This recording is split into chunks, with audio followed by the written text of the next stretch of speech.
రాజమండ్రిలో కల్తీ పాల వ్యవహారంతో అధికారులు అప్రమత్తమయ్యారు. రాష్ట్ర వ్యాప్తంగా పాల కేంద్రాల్లో తనిఖీలు చేస్తున్నారు. విశాఖలో అధికారులు అలర్ట్ అయ్యారు. ఏకకాలంలో 3 బృందాలుగా ఏర్పడి పాలు సేకరణ, అమ్మకాల కేంద్రాలపై దాడులు చేశారు. పాల శాంపిల్స్ సేకరించి వాటిని ల్యాబ్స్ కి పంపిస్తున్నామని ఫుడ్ సేఫ్టీ అధికారి అప్పారావు తెలిపారు. అలాగే పాల కేంద్రాలతో పాటు వీధుల్లో తిరిగి పాలు అమ్మే వారిపై కూడా దృష్టి పెట్టామని చెప్తున్న ఫుడ్ సేఫ్టీ అధికారి అప్పారావుతో మా ప్రతినిధి రాజు ఫేస్ టు ఫేస్. వ్యవహారం అప్పటికిపోతుంది. రోజు రోజు కూడా తూర్పుగోదావరి జిల్లాలో వృద్ధుల సంఖ్య కూడా పెరుగుతున్న నేపథ్యంలో విశాఖపట్నంలో అధికారులు అయితే అప్రమత్తం అయ్యారు.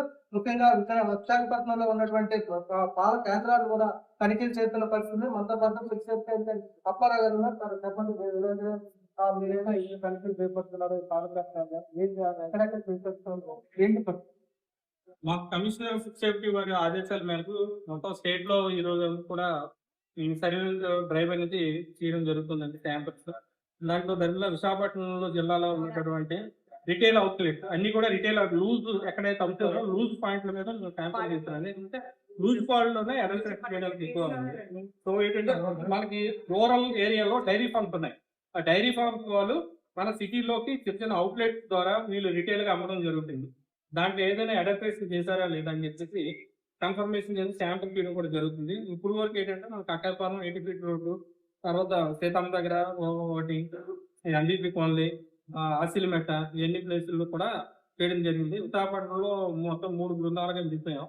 అది ఆదిలోవ, సాగర్ నగర్, తర్వాత తగరపోల్త, మల్కాపురం, స్టీల్ ప్లాంట్, కొమ్మన్పాలెం, పెందుర్తి, సింహాచలంలో కూడా మేము ఒక్కసారి అన్ని కూడా శాంపుల్ కలెక్ట్ చేయడం జరుగుతుందండి. దీంట్లో ఏంటంటే ముఖ్యంగా ఏంటంటే పాలలో ఏంటంటే ఇది లాక్టోమేట్ ద్వారా చెక్ జరిగింది.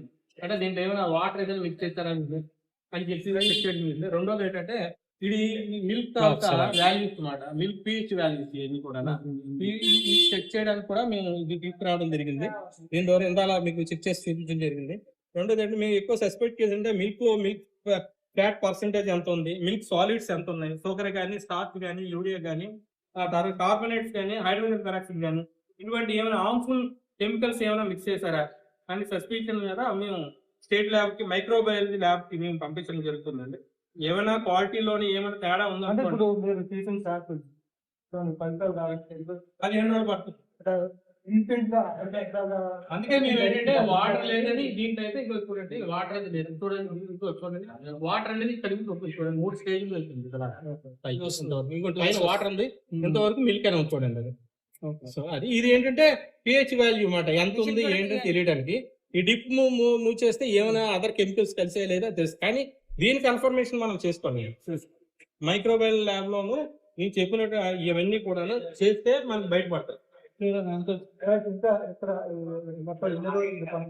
కంటిన్యూ అండి. ప్రతి నెల ఎవరి మంత్ కూడా డైరీ ప్రొడక్ట్స్ మీద మిల్క్ తీస్తాం, కరువు తీస్తాం, తర్వాత దీనికి సంబంధించిన పావువా కానీ అదర్ ఐటమ్స్ కూడా మేము తీస్తామంట. కాకపోతే ఏంటంటే మాకు రెగ్యులర్ గా సెంట్రల్ గవర్నమెంట్ సర్వేలెన్స్ శాంపుల్ మాకు టార్గెట్ ఉంది, స్టేట్ లో కూడా టార్గెట్ ఉంది. టార్గెట్ ప్రకారం కూడా మేము తీరుతాం. ఇప్పుడు మిల్క్ సెంట్రల్ గా అయితే మీరు వచ్చి తనిఖీ చేస్తున్నారు. చాలా ప్రాంతాల్లో వాళ్ళే ఏదైనా ఒక పాయింట్ తెచ్చుకుంటారు. ఇప్పుడు వాళ్ళు ఒక పాయింట్ తెస్తున్నారు, ఆ పాయింట్ తెచ్చి ఇప్పుడు మీరు అన్ని కరెక్టే 2 వీలర్ మీద అటు ఇటు క్యాన్లు పట్టుకొని తీసుకొని వెళ్తున్నారు కదా, అది అపార్ట్మెంట్స్ దగ్గర గట్రా అమ్ముతున్నాడు చాలా వరకు. కొంతమంది అయితే మన స్విచ్ స్టాల్ కూడా వేస్తున్నారు, దాంట్లో తీసుకున్నారు. అవి కూడా మా దగ్గర లిస్ట్ ఉందండి ఆల్రెడీ. మా దగ్గర వీళ్ళకి లైసెన్స్ తీసుకున్నారు, లైసెన్స్ కానీ రిజిస్ట్రేషన్ కానీ వీళ్ళకి ఉన్నాయి ఆల్రెడీ. అవన్నీ ఐడెంటిఫై ఉన్నాయి. వీళ్ళు వితౌట్ లైసెన్స్, వితౌట్ రిజిస్ట్రేషన్ లేకుండా వ్యాపారం అవుతుంది. చాలా వరకు 90% ఉన్నాయి. ఇంకేమంటే 10% ఎక్స్పైర్ అయిన కూడా రెన్యువల్ చేసి ఇదే మొత్తంగా చూసుకుంటే రాష్ట్ర వ్యాప్తంగా ఉన్నటువంటి ఏదైతే అలజడి సృష్టిస్తున్నటువంటి కల్తీ పాల వ్యవహారంలో అధికారులు అప్రమత్తమయ్యారు. విశాఖపట్నం వ్యాప్తంగా కూడా ఉన్నటువంటి పాల కేంద్రాల మీద కూడా తనిఖీలు చేస్తున్నారు. దీంతో పాటు ఏదైతే వీధుల్లో పాలు అమ్ముతున్నటువంటి అపార్ట్మెంట్లు కూడా పాలు సరఫరా చేస్తున్న వాళ్ళ వివరాలు కూడా సేకరించి వాళ్ళు కూడా దృష్టి పెట్టి ఎలాంటి కల్తీలు జరగకుండా కూడా నివారిస్తామని చెప్పి అధికారులు ఏదైతే తెలియజేస్తున్నారు. మరోవైపు ఇప్పటివరకు ఉన్నటువంటి పాల కేంద్రాల నుంచి శాంపిల్స్ కూడా తీసుకోవడం జరిగింది. మరి కొద్ది రోజుల్లో వాటి శాంపిల్స్ వరకు ఫలితాలు కూడా వచ్చిన వెంటనే అందులో ఏదైనా అక్రమాలు జరిగినట్టయితే వాళ్ళ మీద చర్యలు తీసుకుంటారని ఫుడ్ సేఫ్టీ అధికారి అప్పారావు తెలియజేస్తున్న పరిస్థితి.